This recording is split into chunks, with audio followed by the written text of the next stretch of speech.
Hi, everybody. Welcome to Mark's Backyard Birds. We are live tonight in the kind of the rearranged living room here behind me. So we are. I know it seems like all we have talked about for a while now are hummingbirds, but there are just always tons of questions about hummingbirds this time of year.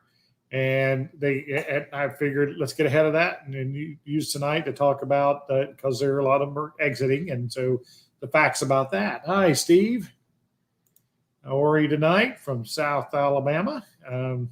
Melanie just walked by. I thought maybe she actually might pause and say hello to everybody tonight, but she scooted on by there. So if you are new to the channel, I am Mark McKellar, a wildlife biologist here in Kansas City, Missouri. I own this little retail store here called the Backyard Bird Center.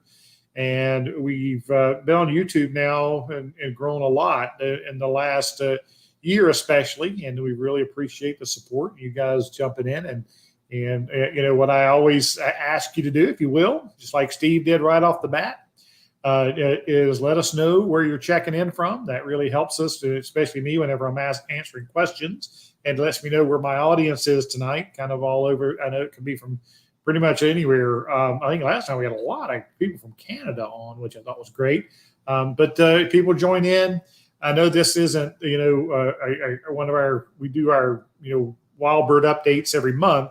And then the other program during the month that we're in, I usually do something a little more topical, specified. And then tonight, like I said, hummingbirds, oh my gosh, they are the topic right now.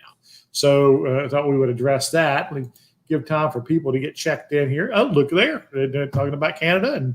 And we have someone checking in right there, Louis. Bergeron Duai, I guess, something like that. Excuse me, I'm from the country in eastern North Carolina, so my French is not very good. Jim Rue, no hummers in Laguna Woods this year. Yeah, where is Laguna Woods? And where is that? Let me know where that is. I'd like to know. And Jessica watching from Belton, gracing my feeders. Yes, Belton is on the south side of Kansas City, so not very far away. Shirley from San Antonio, you're a regular. You're welcome in. And let's see, Karen Roush over in St. Louis, just on the other side of the state, about 4 hours away from us. Hey, David from Rhode Island, welcome in. Another real regular. You got the grandkids on with you tonight, or are you by yourself? Let's see. Oh, another real regular from New Jersey. No hummingbirds for 4 days now. I'm guessing they're gone. Well, a lot of them have. Yep. Let's see who else we have here. Eudora, Kansas. Teresa Grammer, not very far. Yep, just outside of KC over there. And let's see, Marcia Page is in Florida. Welcome in. Hummingbirds headed your way for sure. Sandy DeYoung from Kankakee, Illinois. I recognize that name. Welcome in. Teresa Graham, Laguna Woods is in Orange County, California. Okay, that helps a lot. That is a whole different set of hummingbirds over there on that out west there. So it's good to know we have people out west checking in. Ruth from Racine, Kansas. That's not very far from Kansas City. Oh, Daryl from Rhode Island. I recognize that name as well. That family checking in. Gladstone, Diane, good. You're really not very far from the store. Gladstone's pretty darn close. Yeah. Mark Stevens, Mark and Janelle from Kansas City. Mark wasn't on the bird hike today. We had a pretty good hike out there. Mark, you're usually on the hikes, and we had a blue-headed vireo that made a lot of people very happy. It was a beautiful morning to be out. It was in the low 50s this morning, and it was a great day to be out bird watching. We had a pretty good list of birds by the end of the day. And let's see. Jerry McBratney from Carrollton, Missouri. Welcome in. Jordan, no hummers in a couple of days north of Pittsburgh. All right. So now that we give them time for kind of people to catch in and said hello to everybody. And as you guys have already picked up, I'm sure, you know, we're here in Kansas City. So a lot of my timing on this topic tonight will be from my point of view, or here and you guys north and you guys east or west. We'll talk about that a bit too. But you guys have heard me, especially you regulars, have heard me talk about hummers a lot. I mean, they are always a topic of conversation, and it's no different. And this, hi Teresa Daylon, she's from Kansas City, one of my customers at the store. The things are happening, and hummingbirds are, people get so sad whenever their hummingbirds leave, because of course it is the kind of the end of summer symbolism, and but there's always been a ton of misinformation. But I've been doing this now 40 years and answering this question. And the title of the program tonight is, do I have to take my hummingbird feeder down to make the hummingbirds leave, or will they stay here and freeze to death? If you want to just turn it off now, the answer is no. Okay, because it is not true at all. But of course, I'm going to tell you why, and why it's a good idea for you to actually leave your hummingbird feeder up for as long as you're willing to maintain it. Get this going right here. We're going to add some pictures of hummers on the feeders. Well, you've all noticed, I'm sure, how aggressive the hummers got in the last couple of weeks, especially. In the spring, we talk about mating and courtship and all that. Well, this time of year, it's all about, I got to fatten up, put on as much weight as I can to make my flight to South America or northern Mexico, places where they winter down there. And that takes a lot of energy for a bird whose heart beats 1,200 times, in a minute. So their heart, that is a lot of energy a lot of fat reserves being burned up. And so they have to lay on a lot of fat before they can make their journey south. Now, the young hummingbirds don't know the routine yet. And so they're lagging behind. They get chased away by the adults, and the adults are the ones who dominate the feeders, and they drink a lot of that sugar water, and they put on enough fat until the winds turn in their favor. Winds have to be out of the north. A hummingbird can't fly against the wind, so they have to wait for favorable winds. And then, like I said, they usually travel about 100 to 150 miles a night, depending upon winds. And so they get to start that migration. So you guys are checking in and telling me that your hummers have been gone for a couple of days or for a couple of weeks, even, especially you guys up north. I'm sure your birds started leaving a little while back. But the reason why I have always recommended, please don't take down your hummingbird too early. And that is, once we start into this migration pattern and birds are moving from the north and they're coming south, and especially those young birds who are their instincts aren't checking in, because what triggers those birds to leave in migration is day length. And excellent, still have hummers there. Okay, excellent. And so what happens is their bodies start to tell them to go. And there is a little bit, I'm convinced in the bird world, there's a little bit of confusion when the days become equal. So the autumnal equinox, so the 22nd, 23rd of September, when the day lengths get to be, it's equal sunlight, I think the days have been getting shorter, which triggers birds to leave. And then there may be a little bit of confusion in the body a little bit around that equinox time, but they start shortening again, and they keep going. Now, why shouldn't you take your hummingbird feeders in? Well, even if you do take your hummingbird feeders in at this time of the year, there's still wildflowers. There's still plenty of plants for the hummingbirds to feed on. And so by taking your feeder away, that's not going to make those hummingbirds leave. If they're not ready to leave, they're not going to leave. They're going to keep fattening up. And so by taking your hummingbird feeder down, what you're doing is you're taking away a really good source of energy for them to be able to lay that fat on. And so you don't want to take that away if you don't have to. Plus, these birds that are in stages of moving south, they, like most of your birds that have been here this summer, they may have already been pushed out, but you're getting those northern birds that are making their trip south, and then they get here, and hummingbird feeders are important for them to continue their journey on to the south. In fact, when I moved to Missouri back in January of '92, I remember that first year, people were saying, "Oh, by September 15th, you have to take your hummingbird feeders down." No. In fact, what we recommend in my community is to leave the hummingbird feeder up as long as you're willing to take care of it. And that is because those birds that are coming in late like that, the number of wildflowers that are available to them really does start to go down, especially once you have your first frost. And there's going to always be late birds. There's going to always be stragglers. There's always early birds in the spring. There's always late birds in the fall. And those birds, a hummingbird feeder left out and maintained properly, may be the difference in life and death for a late straggler that's coming through, and they need that energy source. By the way, this is if we can identify this one, you may know this hummingbird. You guys in the desert Southwest are the only ones that really have a good chance of seeing this bird. This is a Lucifer hummingbird, and it is one of my favorites. It's a gorgeous, gorgeous hummingbird. Has a decurved bill, really great. We saw this in Arizona many years ago. This was taken on one of my trips I've led down there.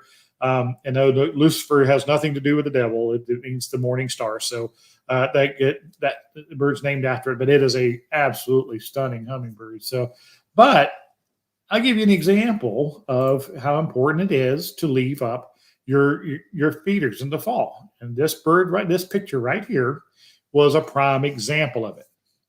This is a Rufous hummingbird, which is pretty uncommon, if not rare, really, here in Missouri. But they do migrate through. This particular bird showed up in a yard here on the east side of Kansas City several years back. And I think it showed up in maybe mid-August, late August. And typically those birds just keep moving on down. A lot of times you only see them but one time. Well, this particular Rufous hummingbird stayed 4 months. It was that they come into the guy's feeder and he kept it maintained. And it left on Thanksgiving Day. It was the last time they saw it, and so it left from there. So that bird visited his feeder every day, all the way for months before it moved on. So his feeder probably made a huge difference in this bird being able to survive. Now, western birds and northern birds, especially the Rocky Mountain birds like great Rufous hummingbirds, they are adapted to colder weather because they nest up at the higher elevations in the mountains. So it can already tolerate colder temperatures than like our ruby-throats do. But it still needed that because the flowering plants were pretty much gone whenever this bird kept staying and kept staying and kept staying. So that was an example of somebody being diligent and being able to keep that nectar fresh and replacing it for this guy. And he survived a long time. It was pretty darn cool. All right, let's see. Yep, roof music. Yep, the hummings are definitely reducing. And usually what happens, hello, Bobby from Colorado Springs. What typically happens in the bird world, and this is not just in hummingbirds, but orioles and everything, the adult males tend to leave first. And those are the birds, if you're really watching your feeders and really keeping up with what's coming, they're the ones you'll notice having left first. You know, this adult male ruby throat, and of course, because of the lighting there, you can't see the roof on the red on the gorget because the light angle and it's that refraction, bending of light that makes that red glow. But this is a nice adult male, and they leave first. Typically, the adult females leave after them, and the birds that are left lingering now tend to be immatures hatched this year, juvenile birds that just hatched this year. And like I said, their bodies are saying, "Come on, move south, go south," and they're kind of going, "Wait a minute, this is where I live. This is all I know, and I don't want to leave." And then finally, instincts take over, and they will depart too. So, yes, the birds are thinning out, probably wherever you are. Let's see. Wow, yeah, thank you. Yeah, it is. I mean, the Lucifer hummingbird and the Rufous, we get so excited, when we see anything other than ruby-throated here. Josh from Southwest Michigan, welcome in. Sandy is 1 hour south of Chicago. Are you battling your feeders right now? Yeah, there's a lot of battling going on right now. Hello, Carrie Seitz Wadlow. I just talked to you just a few minutes ago. Carrie's my store manager here in Kansas City. I've heard you can see hummingbirds on weather radar as they start crossing the Gulf of Mexico. Yes, if they're large enough flocks, if they're moving enough, they have I've done a whole program on birdcast, which is a new weather radar technology that they've learned can show bird movement. And whenever birds move in mass, you can see them on weather radar. Now you can't see an individual hummingbird, but you can see a big movement of them, or big movement of ducks, or big movement of warblers and vireos and things. So whenever the winds are favorable and they're moving in mass at night, the weather radar can pick up their movement. It's pretty darn cool and fascinating. As a matter of fact, when we were bird watching this morning, one of our guys said he had looked at Birdcast last night, and it was predicting a really good movement of birds last night. So we should have seen this morning, and we did. We saw a lot of birds this morning, and a lot of them, of course, this time of year, they're just really, really active, and they're eating as many caterpillars, and of course, fruit's really important to migrating birds this time of year. And so the birds were kind of frustrating because, boy, they were back in the grapevines and tangles and moving around a lot. But we did see a lot of really great birds, but they're not singing now like they do in spring. So that's what makes them a little bit harder to find, but we really did have a good morning. All right, let's see. Birdcast is very, very cool. You're right. It is really worth checking out if you've never looked into it. I'll put a link to it in the description below. Absolutely clean and fresh. That's if you're, and that's the one caveat. All these years that I have, when I talk about it's a great idea to leave your hummingbird feeders out later. That's only if you're keeping it clean and fresh. I mean, I know with these cooler temperatures, the nectar will last a little bit longer, so you don't have to worry about replacing it as often as you do whenever it's 90 degrees out. Like this morning, it was 52 here. It's beautiful. So, your nectar can last a little bit longer, but you still need to keep it fresh and keep it changed. So, Josh and Mark, I went birding the other day and got my library yellow-billed cuckoo. All right. Not one, but two. I think we're in the full view of the black walnut tree. Absolutely. For those who don't know what a yellow-billed cuckoo is, people think, a lot of people don't think that's a real bird. The cuckoos are just from clocks. But there are cuckoos in the old world, in Europe and in Asia, but their cuckoos in this country are quite a bit different. But they are fun birds. They are. I love watching them. If you know the webworm caterpillars, that real big webby caterpillars that take over a tree this time of year, and it looks really ugly on the outer edge of the woods. The yellow-billed cuckoos actually eat those caterpillars, which is really unusual because other birds don't. They're covered in hair, and the cuckoos are smart enough that they roll that caterpillar on the limb and flatten the hairs down, and then they can swallow it, which is it. But yellow-billed cuckoos are great birds for sure. Absolutely. Oh, beneath the willow tree. Aaron, you asked a couple questions. They had what looked like a female lark bunting in my yard here in Western. That would be rare. I still have a few hummingbirds hanging by my feeder. Yeah, the female lark buntings and the juvenile lark buntings have that white stripe down their wing on the side, kind of like a yellow-bellied sapsucker in that sense, but of course being on the ground feeding bird. Absolutely. Keep your eyes open. I don't know did you guys see my post the other day about the Virginia rail that was outside our back door at the store, which was a crazy bird. You talk about really out of range, not where it should have been. It should be on cattail marsh. But I use that instance to illustrate that in migration, birds can turn up anywhere and the darndest places. And the rail being out in an asphalt parking lot in a shopping center is a perfect example. He was just hunkered up against the building, up under a downspout, a little bit of water there. And he was just trying to rest. He was exhausted from migration.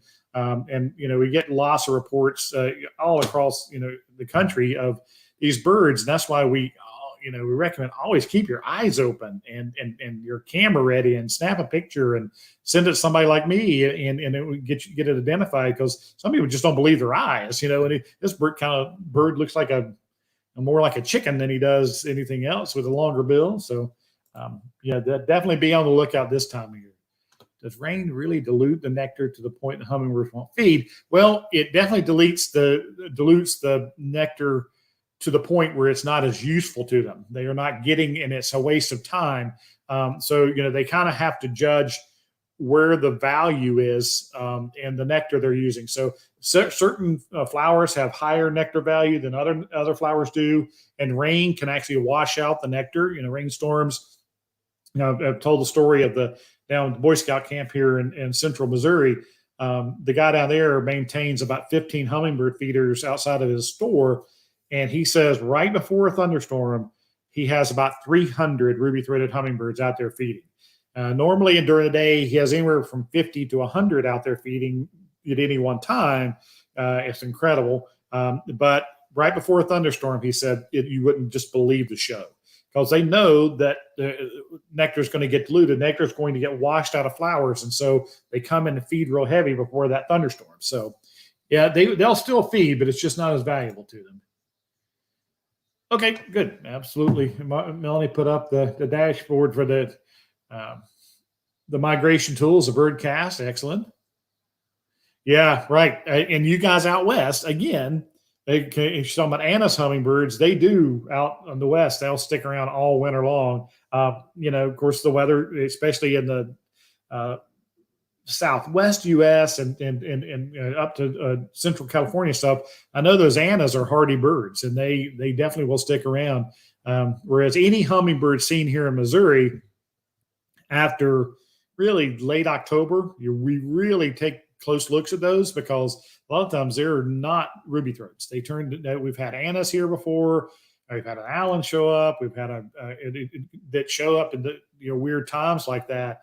But yeah, Annas are hardy hummingbirds. Carrie loves her yellow-billed cuckoo. She's got some great photos that I use from time to time. Yeah.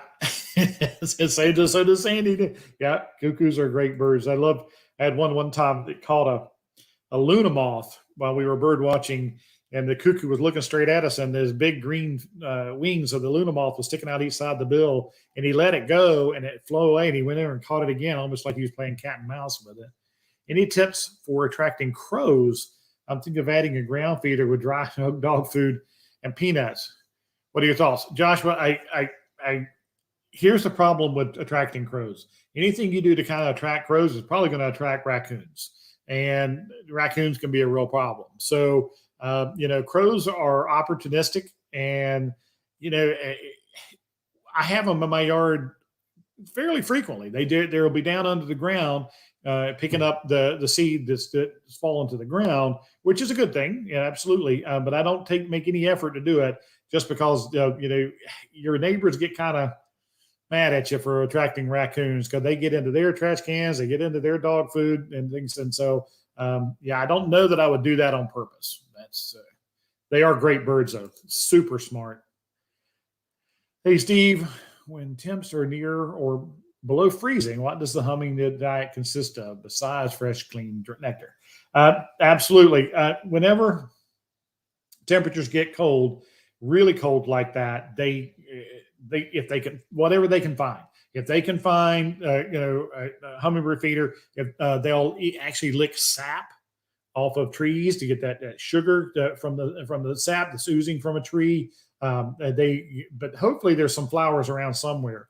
And remember, hummingbirds literally go into what's a mini hibernation at night. We call it, it's called torpor. And so to survive those really cold nights like that, they have to slow their heart rate down, way down. And they literally kind of a mini hibernation while they're sleeping at night. And in the morning, when they have to get that heart rate up before they can fly away. So they have survival techniques. And of course, they fluff their feathers like other birds do for insulation. But when you get long stretches of really cold weather, I remember an Anna's hummingbird that was here many years ago, and it was at a guy who was a big time birder over in Columbia, Missouri, and he had to break out a heat lamp and put the heat lamp on the hummingbird feeder to keep it from freezing at night. And so that Anna's hung around for several days drinking the sugar water from there, but hopefully it was able to move on to warmer temperatures to the south, where there's some insects and some flowers still blooming down there. You are welcome, Bobby. All right. The Legend 20s. What's your favorite QC Quebec bird? Like I said, I've never birded there. I do not. My favorite bird, period, is the loggerhead shrike. If you want to look that up, I'm sure you probably have them up there during the nesting season. They're my favorite bird of all time. Yeah, but I got you. I took pictures. How do I send them to you? If anybody wants to send me pictures, just send them to my email address, and the link is in the description below. But it's just Mark at backyardbirdcenter.com, name of the store, Mark at. And I do have people who send me pictures on a fairly regular, and I ID them for them. And yeah, we call it Name That Bird when the pictures come in, and they have fun trying to do that. Yeah. Okay. What's your? I appreciate it. Thank you very much. No idea. Never been there either. Sorry. That's a good question. How far north do they go? You guys up in Canada can make probably a more informed decision. I never lived that far north. The farthest north I've ever lived was in Pennsylvania, and of course we had them nesting there. And I know that they nest up into Canada, but I don't know how far north they've expanded. A lot of these birds, because of milder winters and especially hotter summers, are expanding north, and so I don't know where the limit is now up in the Canadian provinces, but I'm sure it's up there a good ways now. Yeah, yeah. But I tell you what, he's not the first person to ask about attracting crows. I mean, crows are super smart birds and they're fun to watch. They really are. Yeah, but they, like I said, it's a bird you got to want to attract. That's for sure. I'm sorry. They are really, really fun to watch. Where do hummingbirds sleep? Good question. The hummingbirds will typically find a fairly thick patch of vegetation, a tree limb or a shrub or a bush, somewhere where they can get in and get wind protection. And I don't know if you've seen my program on bird feed and where do birds sleep. There's a video for that. But here's the tree limb, and here are the hummingbird's feet, three toes forward and one toe back. And when they wrap that around a limb and they scrunch down and they put their weight onto their feet, their feet lock on the limb. They cannot fall off. And so the wind keeps them from, and they have to lift their body weight off of their legs for their toes to release, for them to be able to fly away. So really great adaptation for birds, and allows them to sleep in the wind to blow and them not get blown off of a tree limb. So, but usually in a thick bush. Bravo, let's see. Oh, night. Yep. I hear you. Yep. Work you got to do. Crows also attack hawks. That's right. They're running. Yep.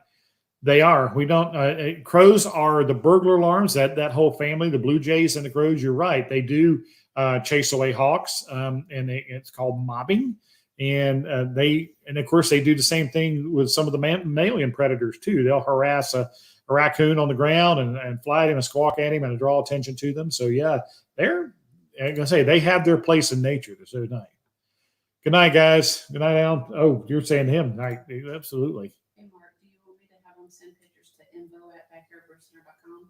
What's that now? Somebody asked where to send their pictures. Yeah. And Melanie's over here talking to me. And that you can also send them to info@backyardbirdcenter.com. She's going to put that link up in the comments here. Like I said, we love it. And when you send a picture, if you give me permission to use it, I can include it in programs, and I'd love to do that. I know Bobby has sent some great pictures from Colorado, and there's some great photographers that join us, and it's really having these pictures available for other people to enjoy is an absolutely joy. So, like my pictures today, if you remember my Facebook group and you go there, I posted the bird hike right up today, the birds we saw, and usually when I do that, I put 3 pictures in there that have been taken by my birders on my group at hikes that send them to me to use and put up on there. So, do hummers return to the same location each year, like purple orange? Yes, they do, Rhonda. Hummingbirds, and again, like all territorial animals, whenever they're young, if they survive the trip, for the winter and overwinter, and they come back, they'll return to that same area that they fledged from. But typically there's already an adult male who nested, had that territory last year. So when they return, he's going to make them, drive them away. And so those young birds who return, they have to go somewhere else nest. But typically, in my yard, where I hang my hummingbird feeder out each spring, I will see the hummer come up and hover in front of the window before I get my hummingbird feeder out if I'm a little bit late. So they do. We know good and well that they do return if they survive that trip to the south and back, and they're amazing. One of the things about hummingbird migration, they're one of our most frequent window strike victims. Hummingbirds collide with windows and get killed a lot. And that's an important message to make sure if you've got windows in your house that face the woods and they get the reflection of trees in them, it's good to use those UV stickers on your windows to try to break up that reflection, because all the hummingbirds and other birds are seeing are those trees in your windows, and they think, oh, look, more trees, and they go flying into it, and bam, they hit. And some of the studies that have been done, and where they go in, volunteers pick up dead birds below windows and things. Hummingbirds rank really high as one of the more frequently killed window strikes. So do help your hummingbirds and maybe get some stickers for your windows if you don't have those. Let's see. Can you send your photos to info? Okay, Melanie put up another post there. Sorry. Yep. Brady 81 will watch the replay. I have around 25 to 30. That is a good number. Absolutely, Birdie 81. Thanks. Yeah. Yeah, I say Facebook group. I mean my Facebook page, Backyard Bird Center. If you search on Facebook, and the link is in the description below all my videos, and you can like my page, and you'll get our post on there. And like I said, I do more of the everyday posting on there, and customers send in and things like that. And every time I do a bird hike, I put the bird list on there that we saw, and with some pictures and things. So yeah, our Facebook page has done really well over the years as well. All right. Yes, Bernard, you're right. Rufous are hardy hummingbirds, and yes, they will go all the way up into Alaska. You're right. Excellent. Thank you. Yep. All right. All right, there we go. We're caught up on those. So, hummingbirds, do not take your feeders down just because you think they're going to stay and freeze to death because your hummingbird feeders up. It is completely false. That is as big a old, I hate saying old wives' tale. I hate that saying. But the same, people say that hummingbirds migrate on the backs of geese. No, not at all. It's one of those unfortunate things that have been out there for years, and people believe it. You say something, and I hear people saying, well, I read it on the internet that you have to take your hummingbird feeders down. Well, whoever wrote that doesn't know what they're talking about. They can't put it on the internet if it's not true. Oh gosh, I wish that was the case. But no, don't take your hummingbird feeders down early because you think you're doing them a favor to make them leave. Now, if you are done your fair share and you're okay, I've kept the nectar up all summer, and now and I'm kind of hadn't seen him in a couple of weeks, I want to take it down. Absolutely, it is fine. You're not going to hurt anything by doing that. And if you don't want to maintain them, I fully understand that. But if you are wanting to keep maintaining them and keep on the lookout for them, like I said, 30 years ago, any hummingbird past September 15th was uncommon here.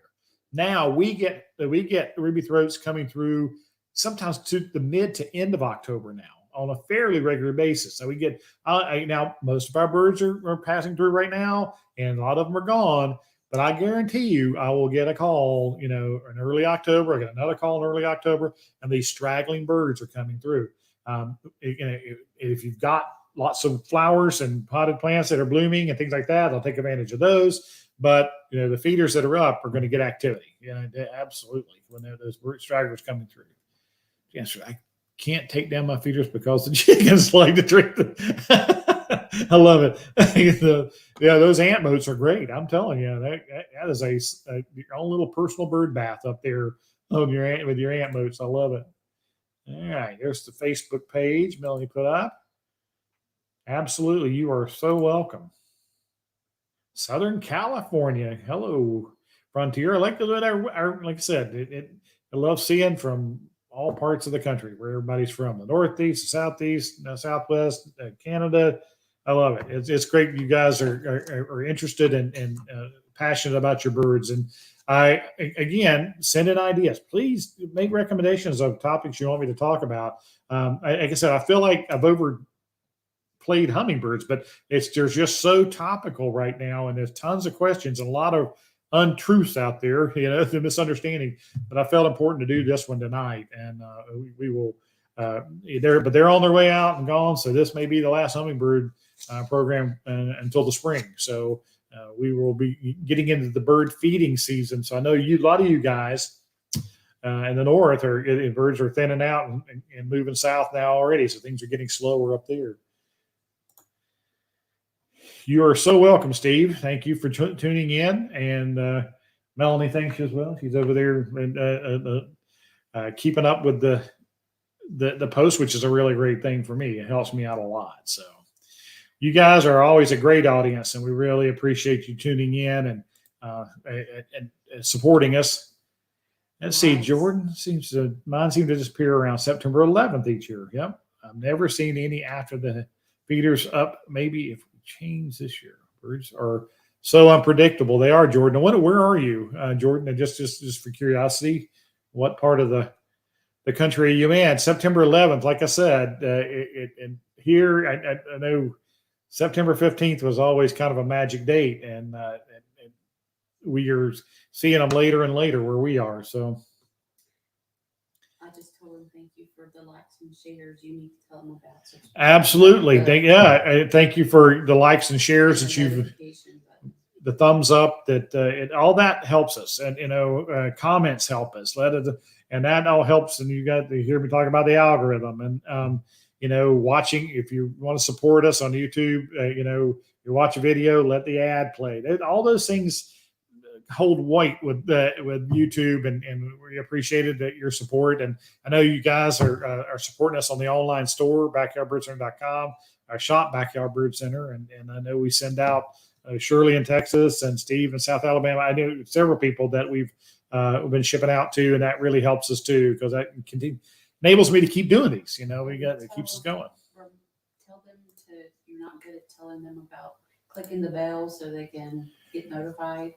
When did your passion for birds start, Mark? And that is absolutely. My story is I went to wildlife school at North Carolina State in Raleigh, North Carolina, and I was going to be a fish biologist. I was really passionate about fishing when I was young, and then my junior year in college at NC State, I met a guy who was in wildlife school too, and he was his parents were big bird watchers. Now he wasn't as super heavy into birds at the time, but he really knew birds really well, and so we paired up on a lot of projects we had to do and survey kind of things when you're learning how to do some of the wildlife management stuff. And he would keep going, that bird? That bird? The bird would fly across in front of us, and he knew about flight patterns. Oh, it just fascinated me. And I started looking at birds, and I say it just went click. And I went out with his parents bird watching, and of course we went on bird watch. I was able to sign up for ornithology my senior year. Fell in love with it, and I never pursued a single fish job. When I got out of school, I wanted to study birds, and that's what I've done ever since. And I've worked in wildlife management and ran nature centers and things like that. But my passion has always been teaching, and that is to teach people about our birds in our natural world. So that's kind of how I got started. And I'm telling you, my initial influence, I see they're bringing back Mutual of Omaha's Wild Kingdom. There was a Facebook post about that a couple of days ago. And I typed in the comments that was truly one of the inspirations in my young life that steered me toward a career, an education and a career in wildlife biology. So absolutely. You never know when it's going to bite you. Just outside. Oh, okay. Pittsburgh. All right. Natrona Heights. Yeah, we lived there in Fox Chapel for a couple of years, so we know that area. bird who dive bomb around my head. It was a real quick story that our IT guy had to come and was working on our computers at the store. Thing had to update stuff, and he was telling us that the first time in his life, and I don't know, Johnny's late 20s or so, but he was telling that he saw his very first hummingbird the other day, and it startled him. He had red on, and a hummingbird came up to him and was buzzing around him, and he it was really shocked him, but he was so excited that he had never seen a hummingbird before. You never know what's going to open people's eyes to nature and the natural world. It's and birds are just a natural vector for that. All right, let's see. Shirley, absolutely. I don't know what that means. Wash hands, wash hands, wash hands. No, she's clapping. Oh, okay. So what that is, oh, thank you. I was confused. Sorry. All right. Shop back every Melanie put that on there. It's the online store. Again, thank you so much for tuning in. Thank you for the questions. Again, give us a like, give us a share if you would. It helps the page grow, and that helps us out a lot and helps us keep going. So you guys have been great as always. We're going to sign off, and let me see. We got one came in here. Lancaster, Pennsylvania. Yeah, we spent time there. We loved our time in Pennsylvania. Absolutely. Oh, there's the grandson. Thank you very much, Mark, and happy birding, everyone. Absolutely. Thank you, Daryl, from Rhode Island. Regular attendees on these lives. So we'll be back in a couple weeks. Back on live again. But we'll also have new posts during the week. So thank you all so much. You guys have a wonderful evening. If I missed any questions, I do apologize. But we really appreciate your continued support. So, Juliana from Connecticut. Jim Eschenheimer, friend of mine, down at Lee Summit, Missouri. That's on the southeast side of Kansas City. He still has hummers. Thank you, Jim. All right, guys. A couple more. Thanks, Mark. We'll see you down the road. Absolutely. Peace to you. Everybody have a good night. Thanks so much.